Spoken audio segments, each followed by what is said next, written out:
الحمد للہ رب العالمین والصلاة والسلام علی قائد الغر المحجلین نبینا محمد وعلی آلہ وصحبہ وسلم۔ محترم بھائیوں اور دینی بہنوں، السلام علیکم ورحمۃ اللہ وبرکاتہ۔ ایڈوانس اسلامک کورس کے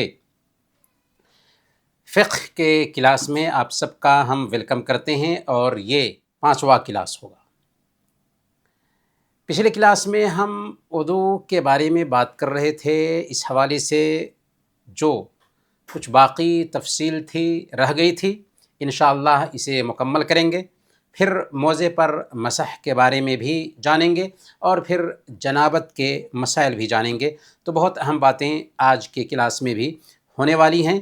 کاغذ اور قلم ساتھ میں لیجئے، پوائنٹس نوٹ کیجئے، اور یہ وقت جو ہوگا وہ آپ کے تمام اوقات میں سب سے بہتر وقت ہوگا، کیونکہ آپ دین سیکھنے کے لیے یہ وقت ہمارے ساتھ بتا رہے ہیں۔ سب سے پہلے وضو کا طریقہ۔ وضو کی تیاری میں ہمیں چاہیے کہ سب سے پہلے وضو جب ہم کرنے جاتے ہیں تو پانی کم خرچ کرنا بہتر ہے، کیونکہ اللہ کے نبی صلی اللہ علیہ وسلم کے بارے میں آتا ہے، صحیح بخاری اور صحیح مسلم کی روایت ہے، حضرت انس رضی اللہ تعالیٰ عنہ بیان فرماتے ہیں کہ اللہ کے نبی صلی اللہ علیہ وسلم 1 ساع سے 5 مد تک میں آپ غسل کر لیتے تھے، اور 1 مد میں وضو کر لیا کرتے تھے۔ 1 ساع دیکھیں تو 2.5 kg ہوتا ہے، اور اللہ کے نبی صلی اللہ علیہ وسلم 2.5 kg سے 3 kg پانی میں آپ غسل کر لیا کرتے تھے، اور 1 مد گویا کہ ½ kg سے بھی کم پانی میں اللہ کے نبی صلی اللہ علیہ وسلم وضو کر لیتے تھے۔ تو اس سے آپ اندازہ لگائیں کہ اللہ کے نبی صلی اللہ علیہ وسلم پانی میں کس قدر بچت کرتے تھے۔ ایک مسلمان جب وضو کرنا چاہے تو دل میں وضو کی نیت کرے، اور زبان سے نیت کے الفاظ نہ بولے، کیونکہ نیت کی جگہ دل ہے، اور وضو کرتے وقت نیت کرنا ہے، یعنی دل میں ارادہ کرنا ہے کہ میں وضو کرنے جا رہا ہوں، اور پھر وہ بسم اللہ کہے گا۔ اپنی دونوں ہتھیلیاں 3 مرتبہ دھونا یہ سنت ہے۔ اسی طریقے سے ایک انگلی دوسری انگلی میں ڈال کر کے دونوں ہاتھوں کی انگلیوں کا خلال کرنا بھی سنت ہے۔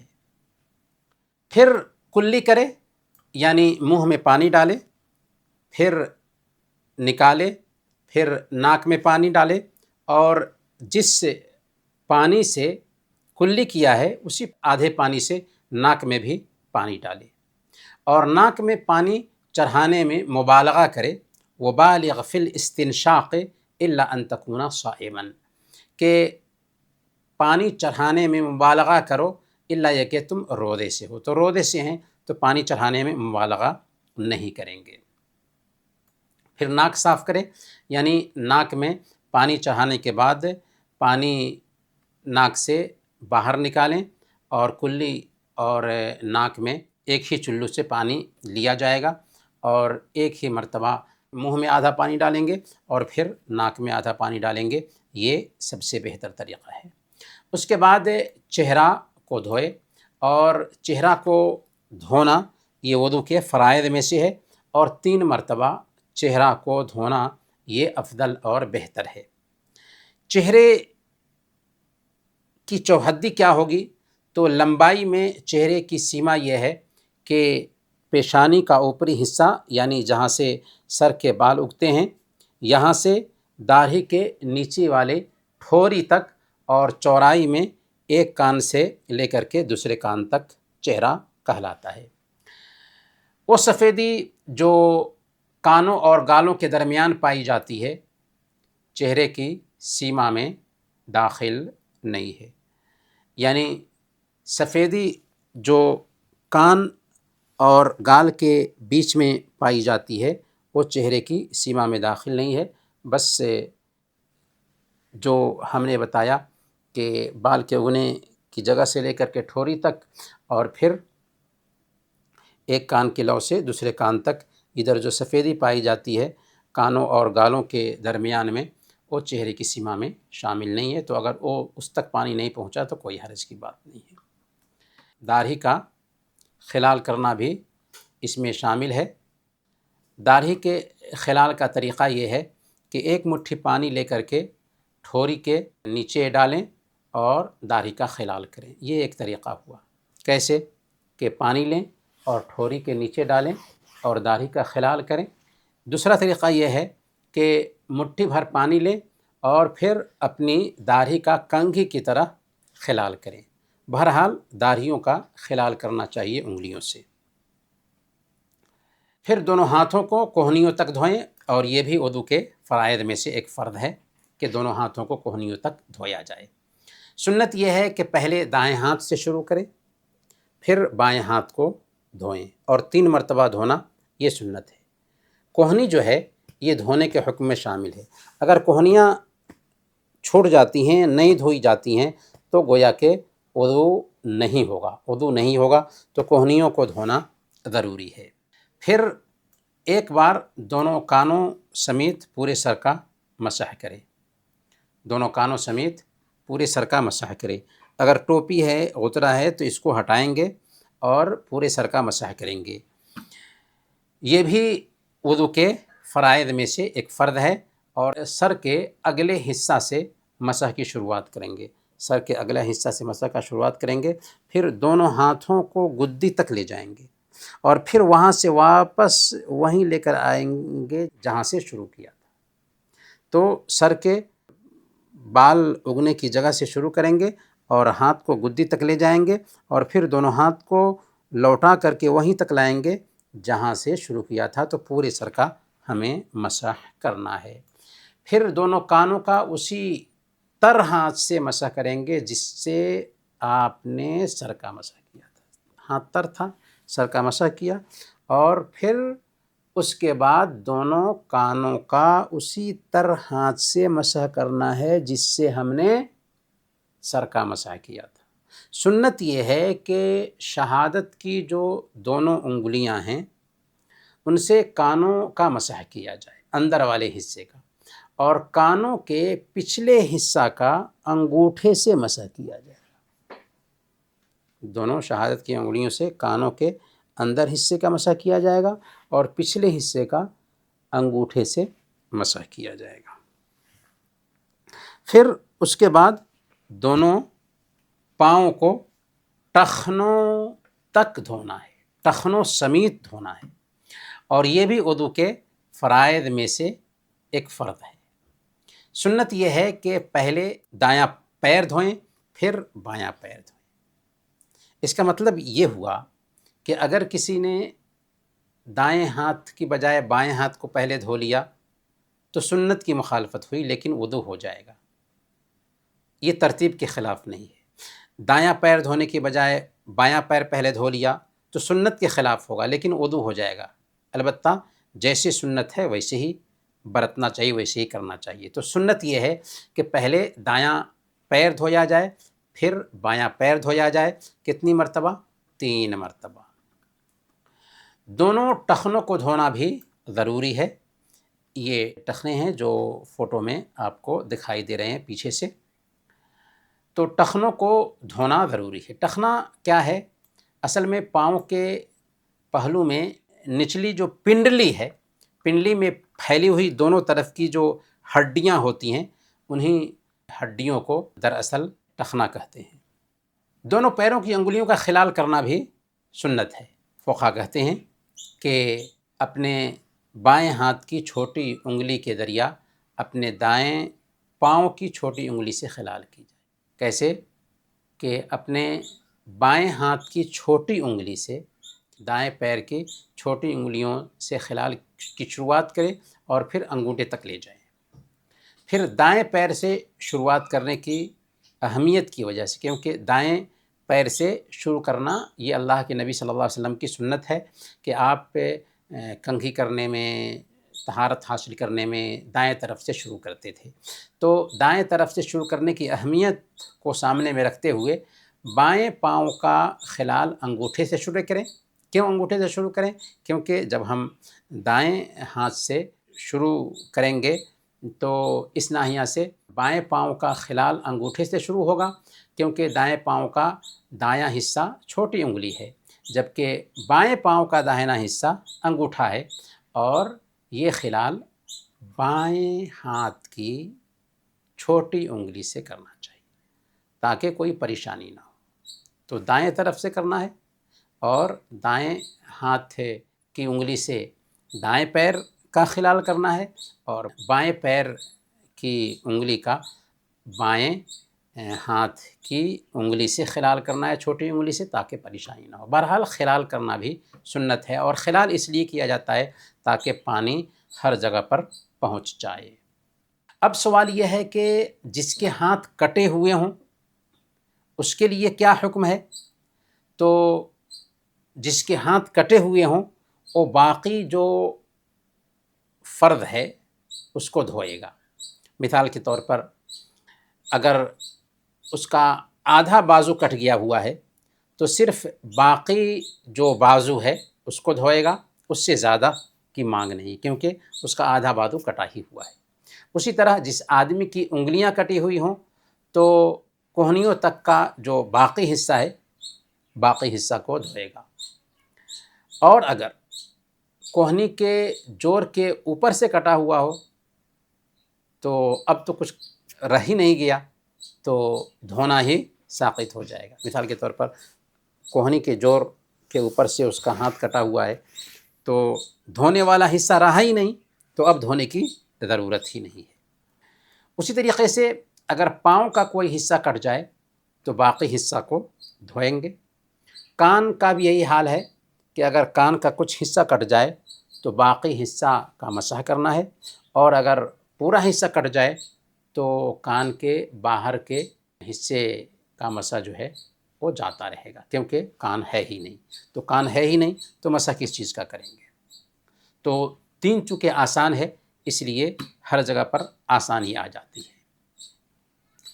جب ہم وضو سے فارغ ہو جائیں گے تو اللہ کے نبی صلی اللہ علیہ وسلم کی بتائی ہوئی دعا ہے، وہ دعا پڑھیں گے۔ صحیح مسلم میں یہ دعا آئی ہے، اللہ کے نبی صلی اللہ علیہ وسلم وضو کے بعد یہ دعا پڑھتے تھے، اشہد اللہ الہ الا اللہ وحدہ لا شریک لہ واشہد ان محمدا عبدہ ورسولہ اللہم اجعلنی من التوابین وجعلنی من المتطہرین۔ اللہ کے نبی صلی اللہ علیہ وسلم نے فرمایا کہ جو آدمی وضو کرنے کے بعد یہ دعا پڑھ لیتا ہے، الا فتحت لہ ابواب الجنۃ الثمانیہ یدخل من ایہما شاء، من ایہا شاء، کہ جب ایک بندہ یہ دعا پڑھ لیتا ہے تو اس کے لیے جنت کے 8 دروازے کھول دیے جاتے ہیں، جس سے چاہے وہ جنت میں داخل ہو جائے۔ صرف وضو کر کے دعا پڑھ لینے کی وجہ سے ہمارے لیے جنت کے 8 دروازے کھول دیے جاتے ہیں، تو اس سے بڑھ کر سوبھاگیہ اور سعادت کی بات اور کیا ہوگی۔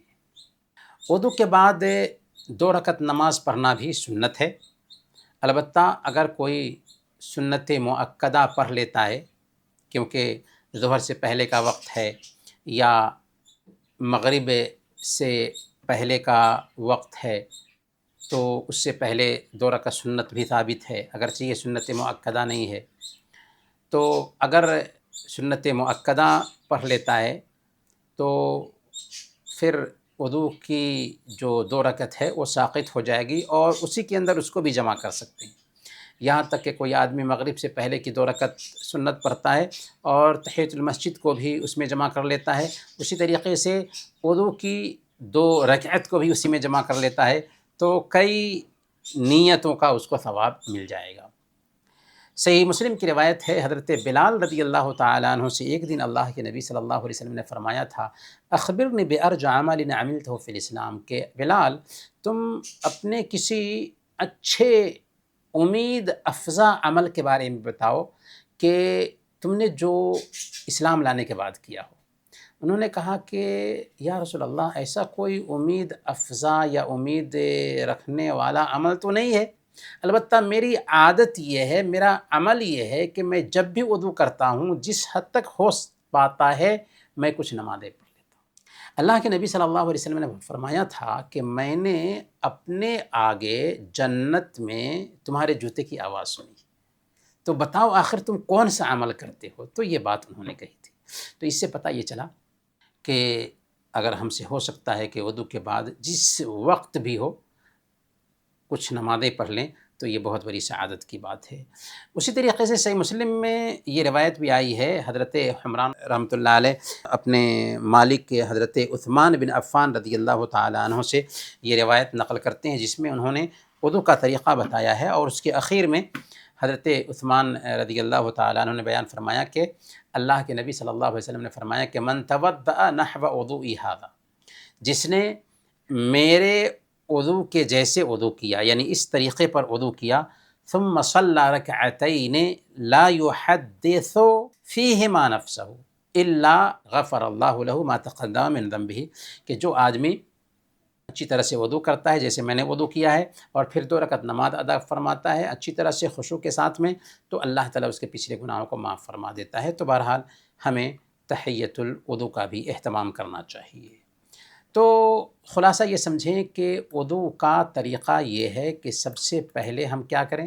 سب سے پہلے ہم نیت کریں، اور نیت دل کے ارادے کا نام ہے، بسم اللہ کہیں، دونوں ہتھیلیوں کو 3 مرتبہ دھوئیں، پھر کلی کریں، 3 مرتبہ ناک میں پانی ڈالیں اور ناک صاف کریں، چہرہ دھوئیں 3 مرتبہ، پھر دونوں ہاتھوں کو کوہنیوں سمیت 3 مرتبہ دھوئیں اور سر کا مسح کریں، کانوں کا مسح بھی کریں، پھر دونوں پیر کو ٹخنوں سمیت 3 مرتبہ دھوئیں، تو یہ وضو ہو گیا۔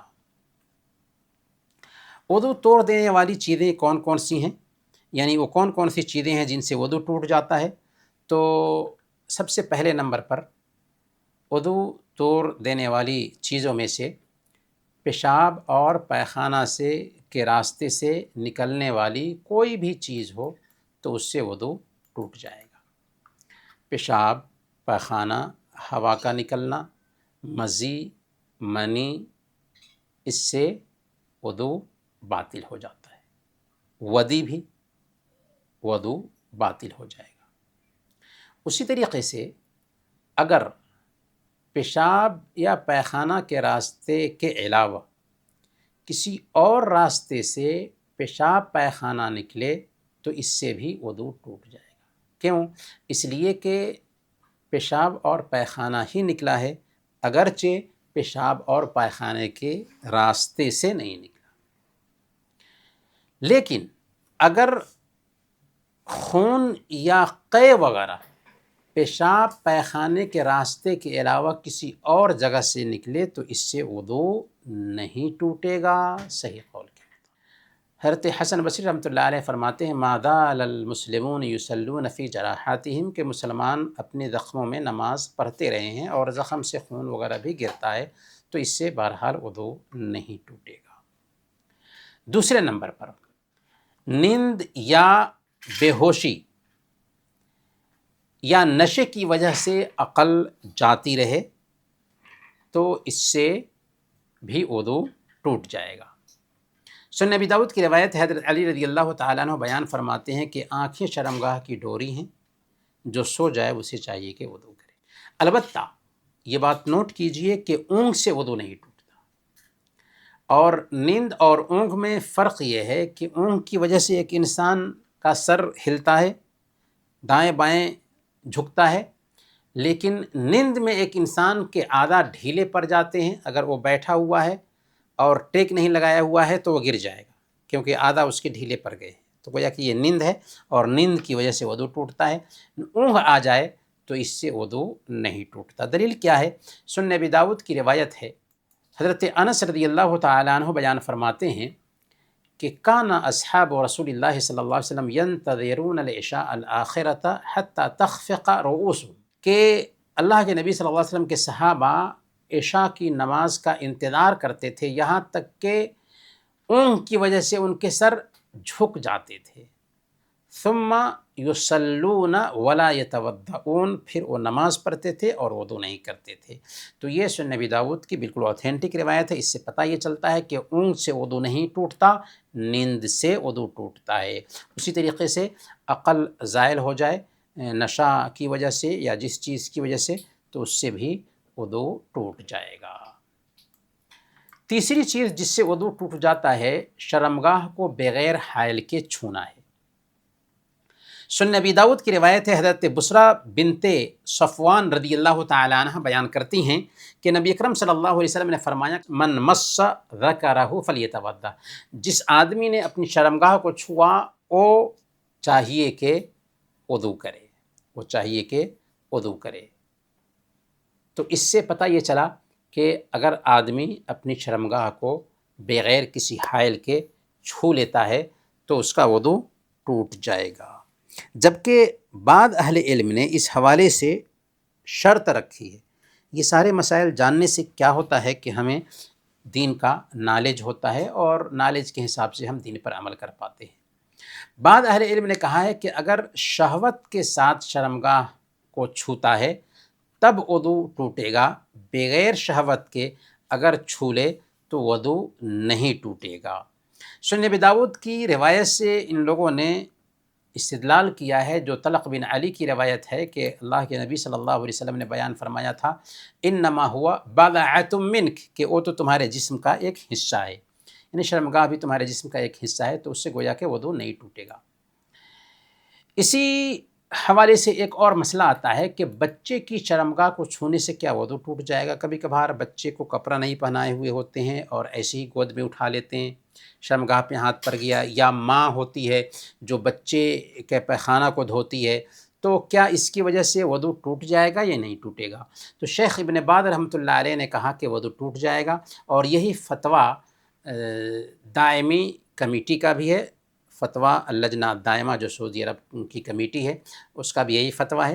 البتہ شیخ ابن عثیمین رحمۃ اللہ علیہ نے فرمایا کہ وضو نہیں ٹوٹے گا، کیونکہ شہوت سے چھونے سے ہی وضو ٹوٹتا ہے۔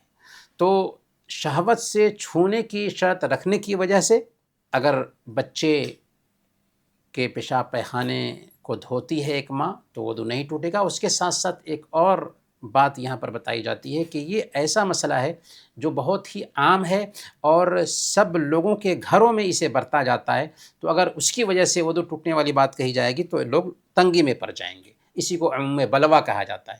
تو اس ناحیہ سے اگر ہم دیکھا جائے تو اس قول میں بھی بہرحال قوت ہے، طاقت ہے، لیکن اگر ایک ماں وضو کر لے تو بہرحال احتیاط کا تقاضا اسی میں ہے۔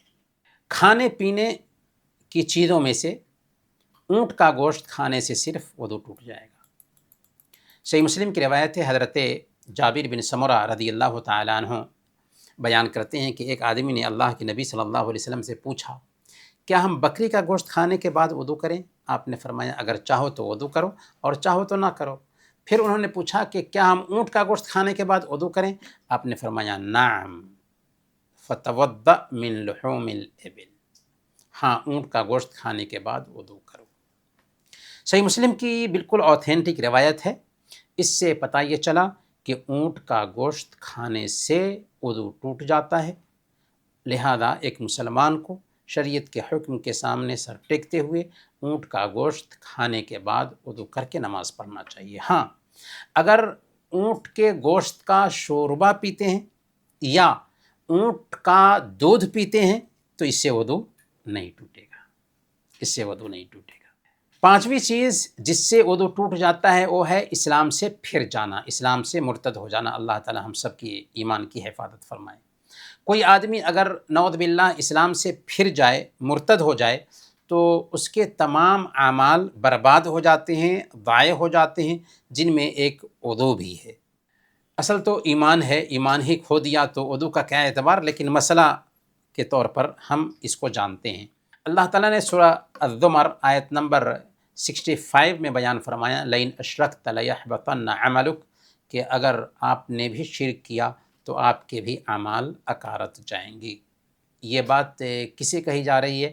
اللہ کے نبی صلی اللہ علیہ وسلم کو کہی جا رہی ہے کہ اے نبی آپ انسانوں میں سب سے افضل انسان ہیں، آپ سے بہتر انسان اس دھرتی پر پیدا نہیں ہوا ہے، لیکن پھر بھی آپ بھی شرک کریں نا تو آپ کو بھی بخشا نہیں جائے گا، آپ کے بھی سارے عمل برباد ہو جائیں گے۔ یہاں پر دو مسئلہ ہے جو جاننے کا ہے۔ پہلا مسئلہ یہ ہے کہ عورت کو چھونے سے وضو نہیں ٹوٹتا، یعنی اگر کسی نے عورت کو شہوت سے بھی چھوا تو صرف چھونے کی وجہ سے وضو نہیں ٹوٹتا۔ البتہ جیسا کہ پہلے ہم جان چکے ہیں، اگر مزی نکل آئے تو بہرحال اس سے وضو ٹوٹ جائے گا۔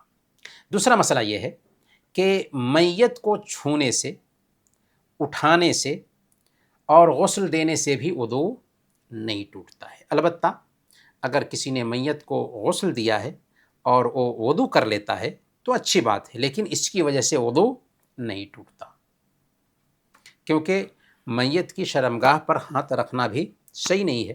وہ تو کپڑے وغیرہ سے گندگی وغیرہ کو صاف کرنے کا اہتمام کیا جائے گا۔ وضو سے متعلق کچھ ایسی غلطیاں ہیں جو عام طور پر ہوتی ہیں، ان کو بھی جان لینا چاہیے۔ یہ سارے مسائل بہت نارمل لگتے ہیں لیکن نارمل نہیں ہیں، ذرا دھیان دیجئے گا تو آپ کو سمجھ میں آئے گا کہ ایسے کچھ مسائل بھی ہیں جو ہم برتتے ہیں اور ان کی طرف ہمارا دھیان نہیں جاتا۔ سب سے پہلے نمبر پر وضو کرتے وقت کلی نہ کرنا اور ناک میں پانی نہ ڈالنا۔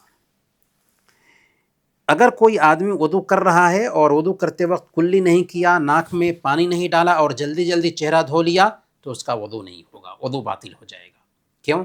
اس لیے کہ دونوں چہرہ دھونے کے حکم میں کلی کرنا اور ناک میں پانی ڈالنا بھی ہے۔ تو ناک میں پانی ڈالنا اور کلی کرنا دونوں چہرہ دھونے کے حکم میں ہے، اس لیے اگر کسی نے کلی نہیں کی اور ناک میں پانی نہیں ڈالا تو اس کا وضو نہیں ہوگا۔ دوسرے نمبر پر ہر عضو کو دھوتے وقت کوئی دعا ثابت نہیں ہے۔ کچھ لوگ ہر عضو کو دھوتے وقت دعا پڑھتے ہیں۔ دیکھیں، ہم شریعت سے بڑھ کر کے کوئی عمل کریں گے نا تو وہ عمل ہمارے چہرے پر مار دیا جائے گا۔ من عمل عملا لیس علیہ امرنا فہو رد، جس نے کوئی کام کیا جو ہماری شریعت کے مطابق نہیں تو وہ مردود ہے۔ تو ہر عضو کو دھوتے ہوئے کوئی بھی دعا الگ الگ ثابت نہیں ہے، ہاں وضو کے بعد کی دعا ثابت ہے، وضو کے بعد کی دعا ہم پڑھیں گے۔ تیسرے نمبر پر ہاتھوں کو دھوتے وقت ہتھیلیوں اور کلائیوں کو نہ دھونا۔ کیا مطلب؟ جیسے ہم نے وضو شروع کیا تو سب سے پہلے ہم ہتھیلیوں کو دھوتے ہیں، ٹھیک ہے، یہ دھو لیا۔ اس کے بعد جب ہم ہاتھ دھو رہے ہوتے ہیں تو ایسے کرتے ہیں، ایسے کرتے ہیں، اور ہتھیلیوں کو نہیں دھوتے۔ عام طور پر ہتھیلیوں پہ پانی نہیں بہاتے، یا اس کو اگر بچا دیتے، نہیں دھوتے ہیں تو ہمارا وضو نہیں ہوگا۔ کیوں؟ اس لیے کہ پہلے جو دھویا تھا یہ دھونا مستحب تھا، اگر نہ بھی دھوتے تو چلتا، لیکن ابھی جو دھو رہے ہیں دونوں ہاتھوں کو کوہنیوں سمیت تو یہ وضو کے فرائض میں سے ہے۔ تو دونوں ہاتھوں کو کوہنیوں سمیت دھونا ابھی یہ فرض ہے، فرض ہے۔ تو صحیح طریقہ یہ ہے کہ کوہنیوں تک دونوں ہاتھوں کو دھویا جائے، ہتھیلیوں کو بھی اس میں شامل کیا جائے، یعنی دونوں ہاتھوں کو کوہنیوں تک دھو رہے ہیں تو ہتھیلیوں کو بھی دھویا جائے۔ مطلب کیا ہوا؟ دوبارہ سنیے کہ جب ہم وضو کر رہے ہوں تو دونوں ہتھیلیوں کو ہم دھو لیتے ہیں، تو دھوتے وقت ہم کیا سمجھتے ہیں کہ ہتھیلیاں تو دھل لی گئی ہیں، اب کوہنیوں تک دونوں ہاتھوں کو دھل رہے ہوتے ہیں تو ان ہتھیلیوں کو نہیں دھوتے، حالانکہ ابھی ان ہتھیلیوں کو دھونا بھی فرض ہے، ضروری ہے۔ تو یہاں تک پانی پہنچنا چاہیے، اچھی طرح سے پانی ابھی پہنچنا چاہیے ان کوہنیوں تک ہاتھ دھوتے وقت۔ اگر نہیں کرتے ہیں تو ہمارا وضو نہیں ہوگا۔ تو یہ بہت اہم غلطی ہے جس کی طرف دھیان دینے کی ضرورت ہے۔ چوتھے نمبر پر کوہنیوں، ٹخنوں یا ایریوں کو دھونے میں کوتاہی کرنا، ایسا کرنے پر بھی سخت وعید ہے۔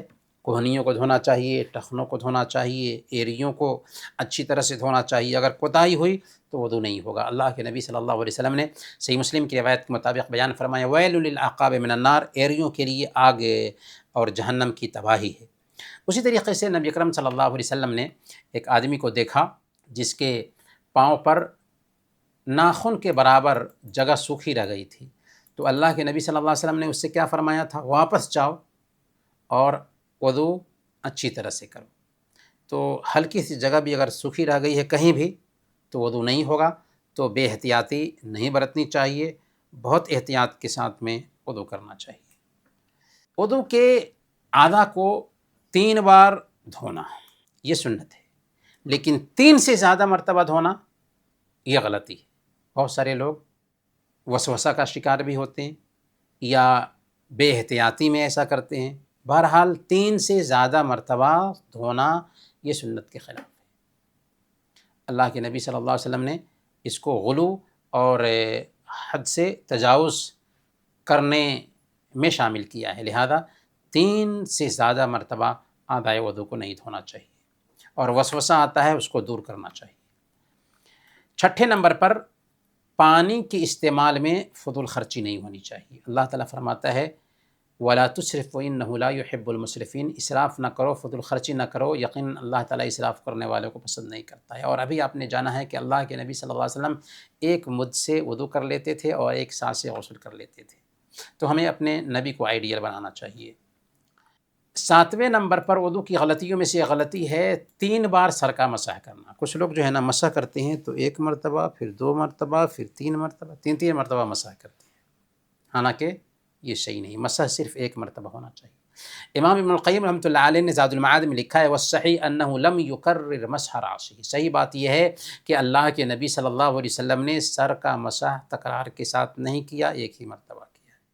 8ویں غلطی یہ ہے کہ کانوں کے لیے مسح اگر ہم کرنا چاہ رہے ہوں تو نیا پانی لینا، یعنی سر کا مسح کیا تھا، سر کا مسح کیا اور سر کا مسح کرنے کے بعد پھر سے پانی لینا، یہ بھی غلطی ہے، بلکہ سر کا مسح کرنے کے بعد اسی بھیگے ہوئے ہاتھ سے کانوں کا بھی مسح کرنا چاہیے۔ ابن القیم رحمۃ اللہ علیہ فرماتے ہیں وَلَمْ يَثْبُتْ عَنْهُ أَنَّهُ أَخَذَ لَهُمَا مَاءً جَدِيدًا، کہ اللہ کے نبی صلی اللہ علیہ وسلم سے ثابت نہیں کہ اللہ کے نبی صلی اللہ علیہ وسلم نے سر کے مسح کے بعد کانوں کے مسح کے لیے الگ سے پانی لیا ہو۔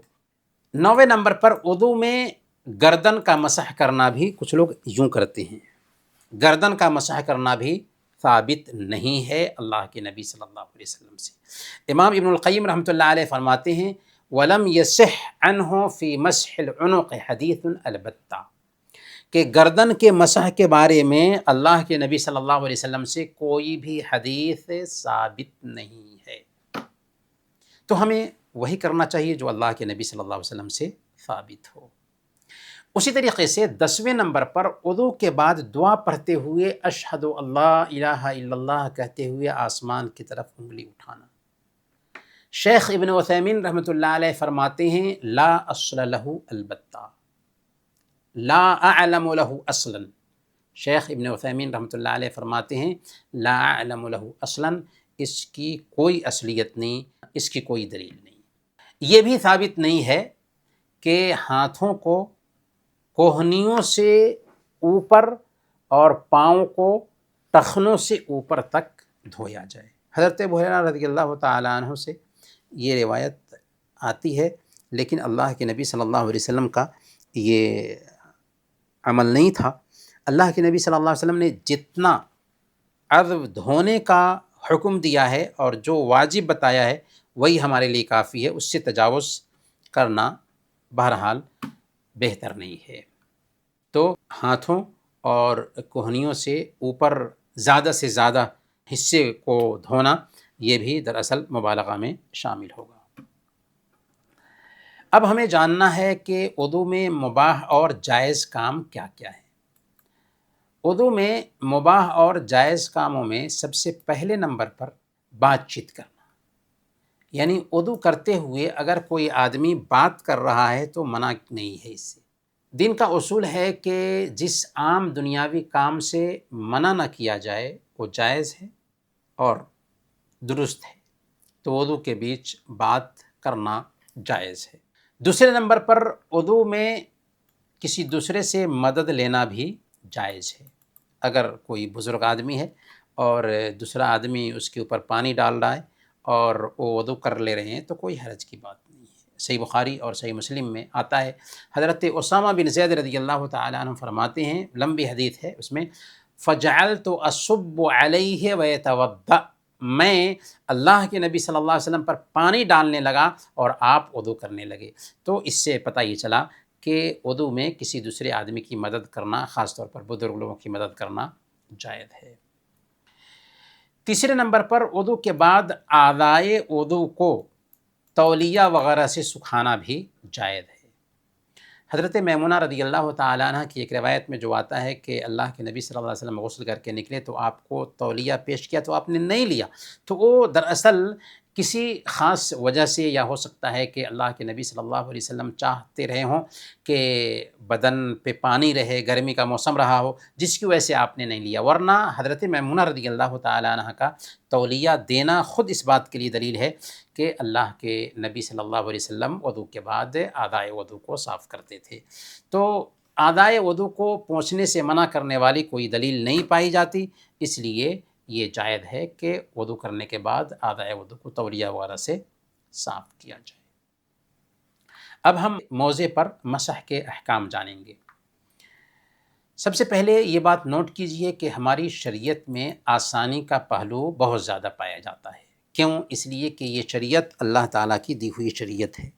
اللہ تعالیٰ نے جب وضو اور تیمم کے احکام بیان فرمایا تو اسی کے بعد فرمایا ما یرید اللہ لیجعل علیکم من حرج، سورہ المائدہ آیت نمبر 6 میں، کہ اللہ تعالیٰ تم پر کسی طرح کی تنگی نہیں ڈالنا چاہتا۔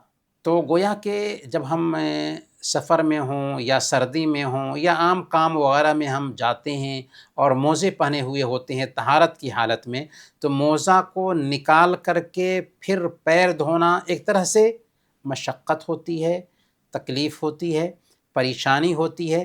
تو اسلام نے یہاں پر ہمارے لیے یہ آسانی رکھی ہے، چھوٹ رکھی ہے کہ جب ہم وضو کرنے جائیں تو ہم نے جو موزہ طہارت کی حالت میں پہنا ہے اس پر مسح کر لیں۔ سوال یہ ہے کہ کس موزے پر مسح کیا جائے گا؟ تو سب سے پہلے خف یعنی چمڑے کا موزہ، اس پر مسح کرنے کے حوالے سے سارے ائمہ کا اتفاق ہے۔ البتہ جورب یعنی اون یا غیر اونی نائلون سے بنا ہوا اگر موزہ ہے، کسی بھی کپڑے وغیرہ کا بنا ہوا موزہ ہے، تو اس پر مسح کرنے کے بارے میں بھی یہ بات نوٹ کیجئے، اس پر مسح کرنے کے بارے میں بھی تقریباً صحابہ کا اجماع ہے۔ کسی بھی صحابی سے اس کی مخالفت منقول نہیں ہے۔ اسی لیے امام ابن قدامہ رحمۃ اللہ علیہ نے المغنی میں لکھا ہے لأن الصحابة مسحوا على الجوارب ولم يظهر لهم مخالف في عصرهم فكان اجماعا، کہ صحابہ کرام نے اپنے زمانے میں موزے پر مسح کیا اور ان کی کوئی مخالفت کرنے والا ظاہر نہیں ہوا، لہذا صحابہ کا اس مسئلے پر اجماع ثابت ہوا۔ اور سنن ترمذی میں صراحت ہے کہ امام ابو حنیفہ رحمۃ اللہ علیہ نے مرض الموت میں موزے پر مسح کیا تھا۔ اسی طریقے سے شریعت نے وضو کرتے وقت پاؤں دھونے کے بجائے چمڑے کے موزے پر یا نارمل جو چمڑے سے موزہ بنایا جاتا ہے اس پہ مسح کرنے کی اجازت دی ہے۔ کس لیے اجازت دی ہے؟ سہولت کے لیے اجازت دی ہے۔ تو چونکہ ضرورت ہے، مشقت ہوتی ہے کہ موزے کو نکالیں گے تو دقت ہوگی، تو وہی مشقت، وہی دقت دراصل چمڑے کے موزے کے ساتھ ساتھ اون کے موزے میں بھی پائی جاتی ہے، لہذا اون کے موزوں پر بھی مسح یعنی نارمل موزے پر بھی مسح کرنا جائز ہوگا۔ دونوں کی حکمت ایک ہی ہے۔ اور جیسا کہ ہم نے سن لیا کہ امام ابن قدامہ رحمۃ اللہ علیہ نے المغنی میں صحابہ کا اجماع نقل کیا ہے۔ تو جیسے موزے پر مسح کرنا جائز ہے چمڑے کے، ویسے ہی نارمل موزے پر بھی مسح کرنا جائز ہے۔ اور یہاں پر یہ بات بھی نوٹ کریں کہ جس موزہ کو موزہ کہا جاتا اس موزے پر مسح کرنا جائز ہوگا، اگرچہ وہ موزہ پتلا ہی کیوں نہ ہو، البتہ اتنا شفاف نہ ہو، اتنا شفاف نہ ہو کہ پیر کی جلد بالکل ظاہر ہو رہی ہو، تو بہرحال ایسے موزے پر مسح نہیں ہوگا۔ لیکن جس کو موزہ کہا جاتا ہے اگرچہ نرم ہی کیوں نہ ہو، لیکن اگر موزہ ہے بالکل شفاف نہیں ہے، جیسے کچھ عورتیں فیشن کے لیے پہنتی ہیں، تو موزہ کے قبیل سے آتا بھی نہیں، تو ایسے شفاف موزے پہ جو جلد ظاہر کرے مسح نہیں کریں گے، لیکن نارمل جو موزہ ہے اگرچہ ہلکا ہی کیوں نہ ہو اس پہ مسح کرنا جائز ہوگا، یہاں تک کہ پھٹے ہوئے موزے پر بھی مسح کرنا درست ہے، البتہ جوتے پر مسح کرنا جائز نہیں ہوگا، جوتے پر مسح کرنا جائز نہیں ہوگا، لیکن پھٹے ہوئے موزے پر مسح جائز ہے، کیونکہ صحابہ کرام کے موزے پھٹاپن سے خالی نہیں ہوتے تھے، صحابہ کرام میں اکثر لوگ غریب تھے۔ موزے پر مسح کرنے کی شرطیں کیا ہیں؟ سب سے پہلے نمبر پر موزہ پاکی کی حالت میں پہنا، یعنی وضو کی حالت میں پہنا۔ صحیح بخاری اور صحیح مسلم کی روایت ہے، اللہ کے نبی صلی اللہ علیہ وسلم نے حضرت مغیرہ بن شعبہ رضی اللہ تعالیٰ عنہ سے کہا تھا، جب کہ انہوں نے آپ کے موزے کو نکالنا چاہا اور آپ وضو کر رہے تھے، تو آپ نے فرمایا دعہما فإنی ادخلتہما طاہرتین، کہ ان دونوں کو رہنے دو، میں نے وضو کی حالت میں موزے پہنے تھے۔ تو اس سے پتہ یہ چلا کہ اگر وضو کی حالت میں موزہ پہنتے ہیں تبھی اس پہ مسح کر سکتے ہیں، اگر بے وضو ہیں اور موزہ پہن لیا تو وضو کرتے وقت کیا کرنا ہوگا؟ موزے کو نکال کر کے پھر پیر دھونا ہوگا۔ سوال یہاں پر ایک ہے کہ اگر کسی نے دائیں پیر کو دھو کر کے موزہ پہن لیا پھر بایاں پیر کو دھویا تو کیا حکم ہے؟ تو اس حوالے سے بہتر یہی ہے کہ دونوں پیر کو دھو لیں، اس کے بعد موزہ پہنیں، اختلاف سے بچتے ہوئے دائیں پیر کو دھو کر کے موزہ پہن لیں اور پھر بائیں پیر کو دھو کر کے موزہ پہنیں۔ تو اس حوالے سے بہتر یہ ہے کہ دونوں پیر کو پہلے دھو لیں، اس کے بعد دائیں پیر میں پہلے اور پھر بائیں پیر میں موزہ پہنیں تاکہ اختلاف سے بچ سکے۔ یہی مسئلہ یہاں پر بتایا گیا ہے۔ دوسری شرط یہ ہے کہ موزہ پاک ہو، اگر موزہ پاک نہیں ہے تو ناپاک موزے پر مسح نہیں ہوگا، اور چونکہ وضو کرنے جا رہے ہیں اور نماز پڑھیں گے تو ظاہر سی بات ہے کہ ناپاکی کی حالت میں نماز بھی نہیں ہوگی۔ تیسری شرط ہے کہ مسح صرف حدث اصغر کے لیے کیا جائے، مسح یعنی وضو ٹوٹ گیا ہے تو اس حالت میں ہم مسح کر سکتے ہیں۔ اگر ہم کو غسل کرنے کی ضرورت پیش آ گئی ہے اور ہم نے موزہ پہن رکھا ہے تو کیا ہم موزہ پہنے رہیں گے؟ نہیں، بلکہ موزہ کو نکالنا ہوگا۔ تو حدث اصغر یعنی وضو کرنے کی ضرورت ہو تو اس وقت ہم مسح کریں گے۔ اسی لیے سنن ترمذی کی روایت ہے، حضرت صفوان بن عسال رضی اللہ تعالیٰ عنہ بیان فرماتے ہیں کہ اللہ کے نبی صلی اللہ علیہ وسلم ہمیں حکم دیتے تھے کہ جب ہم سفر میں ہوں تو اپنے موزوں کو 3 دن اور 3 رات تک نہ نکالیں، اور جب ہم مقیم ہوں تو 1 دن اور 1 رات تک نہ نکالیں۔ پھر اس میں بتایا گیا کہ الا من جنابت، سوائے جنابت کی، اگر جنابت لاحق ہو جاتی ہے تو موزہ نکالنا ضروری ہوگا، لیکن پیشاب پیخانہ اور نیند کی وجہ سے کوئی حرج کی بات نہیں ہے، وضو ٹوٹ گیا ہے، ہم جب وضو کرنے جا رہے ہیں تو موزے پر مسح کر لیں گے۔ چوتھی شرط یہ ہے موزے پر مسح کرنے کی کہ مسح وقت مقررہ پر ہی کیا جائے۔ یہاں پر ایک خاص مسئلہ یہ ہے کہ کیا یہ شرط ہے کہ موزے ٹخنے کو چھپائے ہوئے ہو جسے دھونا ضروری ہے؟ یعنی اگر موزہ بالکل چھوٹا ہے اور ٹخنے کھلے ہوئے ہیں تو کیا اس موزے پر مسح کر سکتے ہیں؟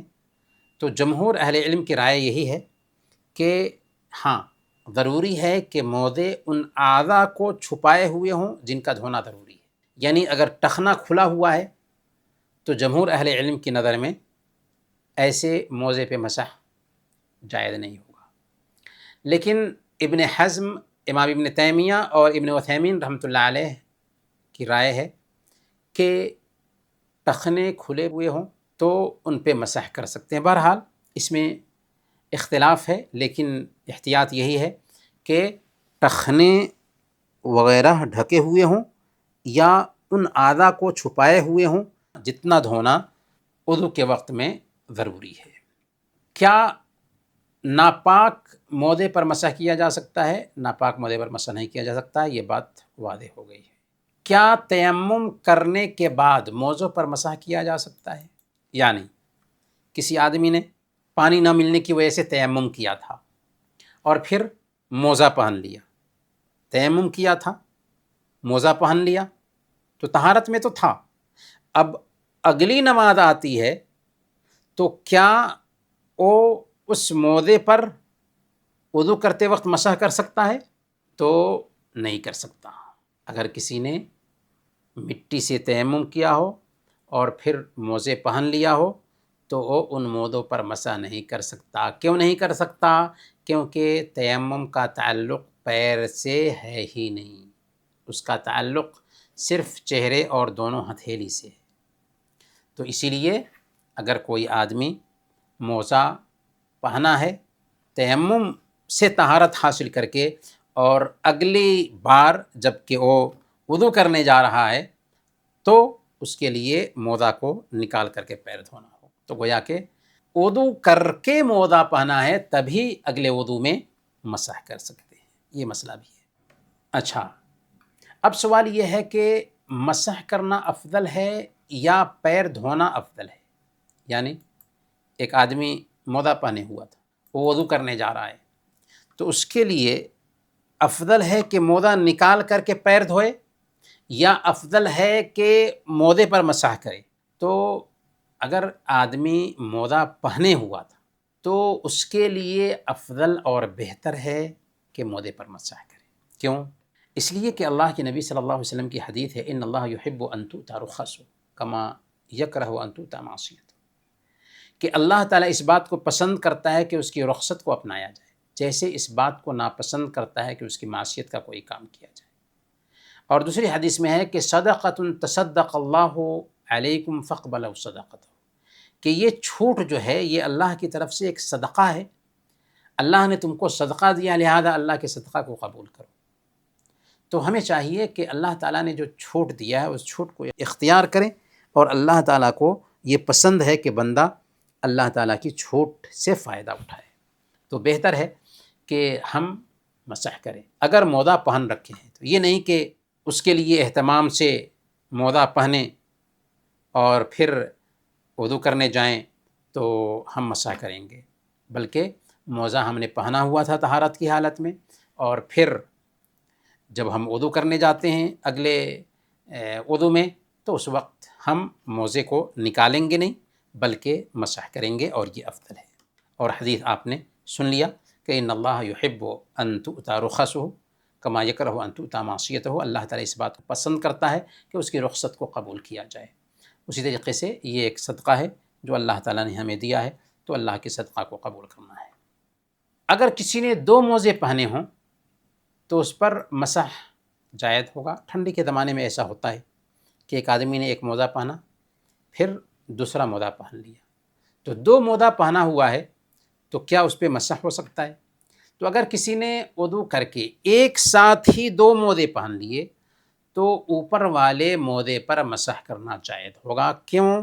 اس لیے کہ اس نے ایک ساتھ ہی دو موزے پہنے تھے۔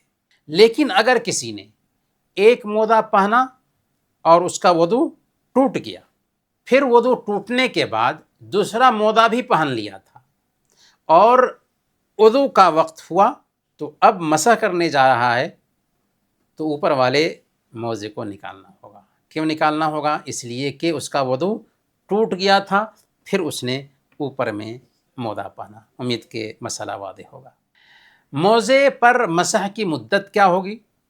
تو مقیم کے لیے 1 دن اور 1 رات، یعنی ملک میں رہنے والوں کے لیے، اور مسافر کے لیے 3 دن اور 3 رات کی چھوٹ ہے۔ اور اس حوالے سے صحیح مسلم میں حضرت علی رضی اللہ تعالیٰ عنہ سے روایت ہے کہ جعل رسول اللہ صلی اللہ علیہ وسلم 3 ایام ولیالیہن للمسافر، کہ اللہ کے نبی صلی اللہ علیہ وسلم نے مسح کے لیے 3 دن اور 3 رات مسافر کے لیے طے کیا، وَيَوْمًا وَلَيْلَةً لِلْمُقِيمِ، اور ایک دن اور ایک رات مقیم کے لیے طے کیا ہے کہ مسح کر سکتے ہیں۔ مسح کرنے کی شروعات کب سے ہوگی؟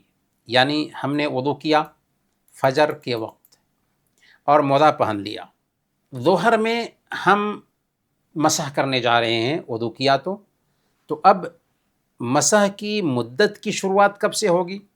تو حدث کے بعد پہلی بار مسح کرنے سے ہوگی۔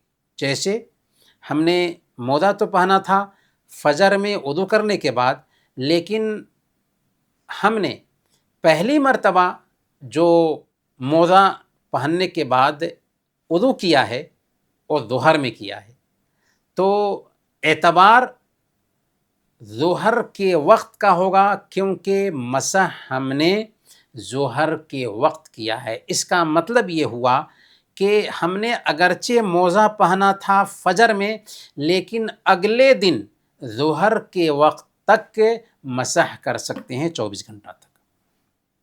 اب یہاں پر ایک اور مسئلہ ہے، جو آدمی مسح کیا موزے پر اور موزے پر مسح کرنے کے بعد سفر کے لیے نکل گیا، تو اب اس کا کیا حکم ہے؟ سفر کی حالت میں وہ کیا 3 دن تک مسح کرتا رہے گا یا ایک ہی دن مسح کرے گا؟ تو دیکھیں، اگر کوئی آدمی موزے پر مسح کیا ہے اور سفر کے لیے نکل گیا ہے، تو سفر میں تو 3 دن کی چھوٹ ہے، تو اس کے لیے اس بات کی گنجائش پائی جاتی ہے کہ 3 دن تک اس موزے پر مسح کرتا رہے۔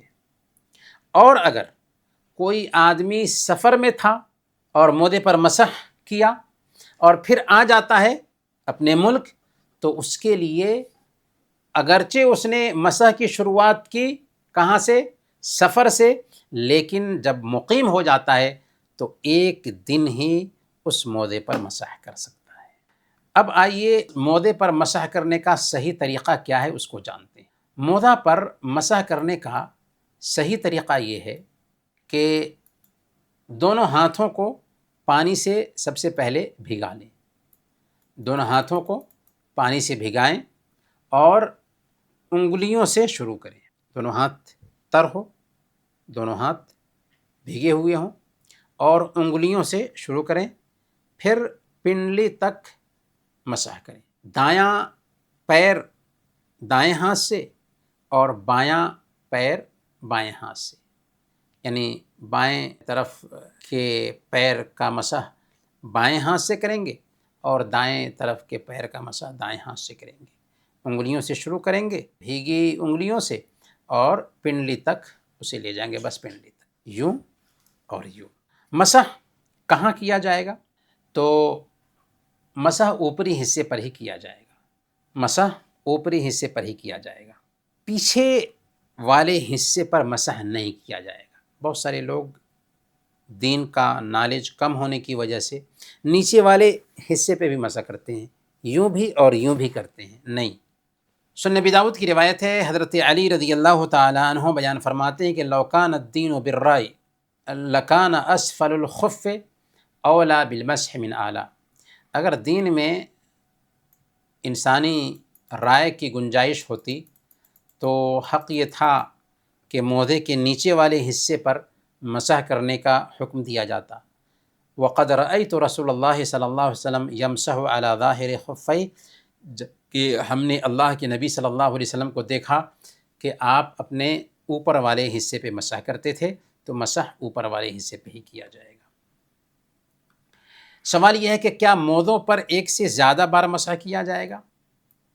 موزوں پر ایک سے زیادہ بار مسح کرنا مکروہ ہے، ایک ہی مرتبہ مسح کیا جائے گا، ایک بار ہی مسح کیا جائے گا، ایک سے زیادہ بار مسح کرنا مکروہ ہے، بس ایک مرتبہ۔ سوال یہ ہے کہ کن چیزوں سے مسح ٹوٹ جاتا ہے؟ تو جنابت لاحق ہونے سے مسح ٹوٹ جائے گا، مسح کی مدت ختم ہو جانے سے مسح ٹوٹ جائے گا، اور موزہ نکال دینے سے بھی مسح ٹوٹ جائے گا۔ البتہ موزہ نکال دینے سے مسح ٹوٹے گا یا نہیں ٹوٹے گا، اس میں اختلاف ہے۔ یعنی اگر کسی آدمی نے موزے پر مسح کیا اور پھر مدت پوری ہونے سے پہلے ہی اپنے موزے نکال دیے، تو کیا اس کا وضو ٹوٹ جائے گا یا وضو باقی رہے گا؟ اگر اسی وقت چاہتا ہے نماز پڑھنا جبکہ اس کا وضو تھا اور موزہ نکال دیا تو وضو کرنا ہوگا موزہ نکال دینے کی وجہ سے، یا اسی حالت میں نماز پڑھ سکتا ہے؟ تو جمہور اہل علم کی رائے یہی ہے کہ موزہ نکال دینے کی وجہ سے اس کا وضو ٹوٹ جائے گا، لیکن شیخ الاسلام ابن تیمیہ اور شیخ ابن عثیمین رحمۃ اللہ علیہ کی رائے یہ ہے کہ موزہ نکال دینے کی وجہ سے اس کا وضو نہیں ٹوٹے گا۔ ان کا کہنا ہے کہ جس طریقے سے ایک آدمی وضو کرتا ہے اور وضو کرنے کے بعد سر پہ مسح کیا اور سر کا بال حلق کرا دیا، تو کیا سر کا بال حلق کرانے کی وجہ سے اس کا وضو ٹوٹ جاتا ہے؟ نہیں نا، نہیں ٹوٹتا۔ تو بالکل ویسے ہی اگر کسی آدمی نے موزے پر مسح کیا اور پھر موزہ کو نکال دیتا ہے تو جب تک اس کی طہارت باقی ہے تب تک کہ وہ نماز پڑھ سکتا ہے، اس میں اس کا وضو نہیں ٹوٹا۔ تو بہرحال اس مسئلے میں بھی اختلاف ہے اور اس کی بھی گنجائش پائی جاتی ہے۔ اب سوال یہ ہے کہ کیا پلاسٹر یا پٹی پر مسح کرنے کی اجازت پائی جاتی ہے؟ یعنی کسی کا ہاتھ ٹوٹ گیا ہے، پیر ٹوٹ گیا ہے اور اس پر پٹی لگائی گئی ہے، پلاسٹر لگایا گیا ہے، تو کیا پلاسٹر اور پٹی پر مسح کرنا جائز ہے؟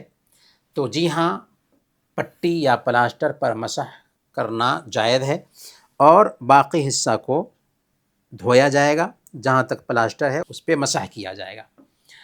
پلاسٹر پر مسح کرنے کے حوالے سے قاعدہ یہ ہے کہ اس کے لیے باوضو ہونا بھی شرط نہیں ہے۔ جیسے موزے پر مسح کرنے کے لیے کیا آپ نے جانا کہ اگر آدمی وضو کی حالت میں موزہ پہنا تھا تبھی اس پر مسح کر سکتا ہے، لیکن پلاسٹر ڈالتے وقت ضروری نہیں ہے کہ ایک آدمی وضو سے ہو اور پلاسٹر ڈالا جائے تبھی اس پہ مسح کر سکتا ہے، بلکہ اگر بے وضو بھی تھا اور پلاسٹر ڈال دیا گیا ہے تو وہ اس پہ مسح کر سکتا ہے۔ اسی طریقے سے حدث اصغر اور حدث اکبر دونوں حالت میں پلاسٹر پر مسح کر سکتے ہیں۔ یعنی کسی آدمی کو غسل کرنے کی ضرورت پڑ گئی تو ہم یہ جان چکے ہیں کہ کسی نے موزہ پہن رکھا تھا تو اب موزہ کو نکالنا ہوگا، لیکن پلاسٹر کی جہاں تک بات ہے تو غسل کرتے وقت پلاسٹر کو ہٹانا نہیں ہوگا، بلکہ اگر تیمم کر رہا ہے تو تیمم کر لے گا اور اگر وضو کرنے جا رہا ہے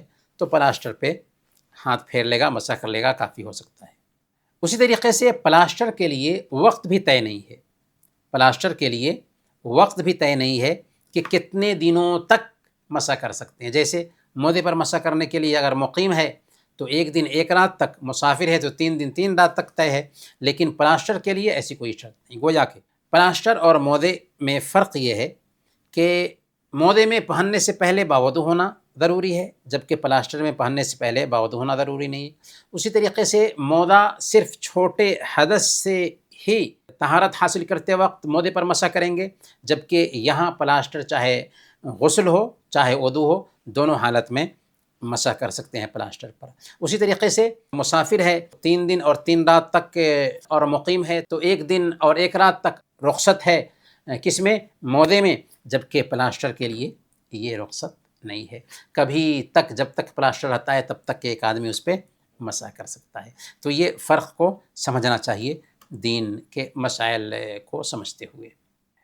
کیا پھٹے ہوئے موزے پر مسح کیا جا سکتا ہے؟ صحابہ کرام عام طور پر غریب تھے، ان کے موزے پھٹے ہوئے ہوتے ہی تھے، اس لیے پھٹے ہوئے موزے پر مسح کرنے میں کوئی حرج کی بات نہیں ہے، کیا جا سکتا ہے۔ یہاں پر ایک سوال یہ ہے کہ کیا عمامہ اور اوڑھنی پر مسح کر سکتے ہیں؟ تو اوڑھنی کے حوالے سے ہم بیان کر چکے ہیں کہ ایک عورت نے پورے طور پر اگر اپنے چہرے میں لپیٹا ہوا ہے اور کہیں باہر جگہ پر ہے تو وہاں پر اگر اس کو ضرورت پڑتی ہے مسح کرنے کی اور وہ اوڑھنی کو ہٹا نہیں سکتی کہ بے پردگی ہو جائے گی تو ایسی حالت میں اس کے لیے گنجائش ہے بہرحال کہ وہ اسی پر مسح کر لے۔ اسی طریقے سے عمامہ کسی نے باندھ رکھا ہے اور عمامہ کو ہٹانا مشکل ہے تو اس کے لیے اس بات کی گنجائش ہے کہ اس امامہ پر مسح کر لے، کیونکہ مغیرہ بن شعبہ رضی اللہ تعالیٰ عنہ کی روایت آتی ہے، رأیت النبی صلی اللہ علیہ وسلم یمسح علی عمامتہ و خفیہ، کہ میں نے اللہ کے نبی صلی اللہ علیہ وسلم کو دیکھا کہ آپ نے اپنی امامہ، پگڑی اور مودے پر مسح کیا۔ تو یہ مسائل تھے جو مسح کے تعلق سے بیان کیے گئے، اور وقت بھی ہو چکا ہے، وقت زیادہ بھی ہو گیا ہے، برکیف انہی باتوں پہ اپنی بات ختم کرتے ہیں، اور دعا کرتے ہیں کہ ہم نے جو کچھ بھی سیکھا ہے، سنا ہے، اس پر عمل کرنے کی اللہ تعالی ہم سب کو توفیق عطا فرمائے، آمین یا رب العالمین۔ چلیں تو انہی باتوں کے ساتھ آج کا یہ درس سے ختم کرتے ہیں۔ وصلی اللہ علی نبینا محمد وعلی آلہ وصحبہ اجمعین۔